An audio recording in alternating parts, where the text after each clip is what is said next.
nangyari? Ayun, may nangyari. Sure lang naman ang gusto ko eh. Sure ka? Baka naman pinlano mo to Baka nakakalimutan mo. Ikaw ang nagaya na mag-inuman tayo. Alam mo namang hindi ako nagkakape. Alam mo naman paglasing ako, di ba? Sex trip ako. Baka ikaw nagplano nito. Wow, ang hangin mo talaga. Wala ka pa rin pagbabago. Hindi ka naman nag-first move. Hindi naman ako kakagat. Yeah, tama ka. Pero sa babae pa rin naman ang final decision, di ba? Kapag ayaw nyo, wala kami magagawa. Pero kapag gusto nyo, go lang. Kaya you are the one to be blamed. Hindi nga tayo magsisihan. Nangyari na ang nangyari. Teka lang.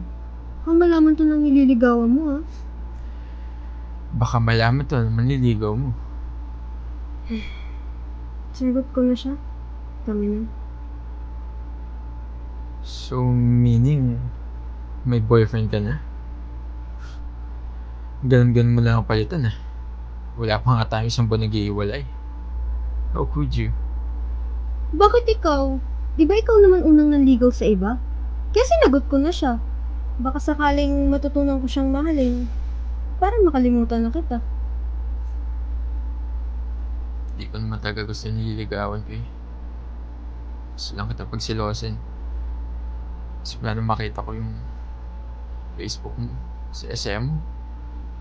Malamang, anong gusto mong gawin ko? Magmukmok? Dahil iniwan ako ng boyfriend ko? Dahil nagsiselo siya sa mga kaibigan ko? Kahit puro babae naman kaming lahat? Siselos ako dahil mahal kita. Yan naman pala eh. Kung mahal mo talaga ako, iintindihin mo ko. Alam ko naman yun. Inaamin ko naman na mali ko yun eh. Pero di ko naman sinasadya yun.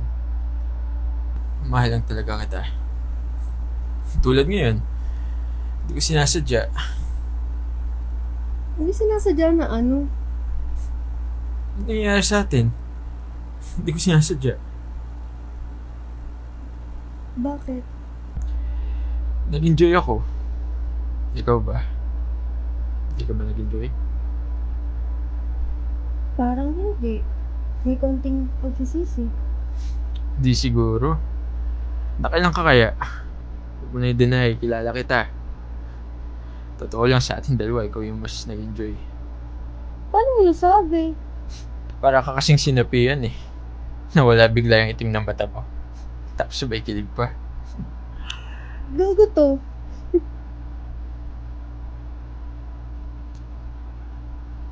Uy, paano ka? Bakit ganyan mukha mo? Hindi sabi ba akong mali?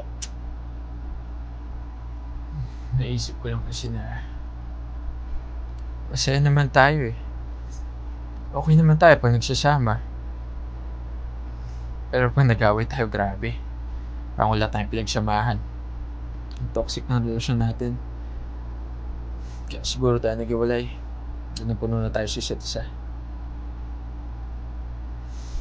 Well, tama ka naman. Pareho lang naman tayo eh. Alam mo yung feeling na sobrang saya ko pag okay tayo? Pero pag nag-away naman tayo, grabe. As in, sinusumpa kita. Sa tingin mo, magiging okay pa ba tayo? Mag-work ba ulit tayo? Gusto mo ba try ulit? Hindi ko masagot eh.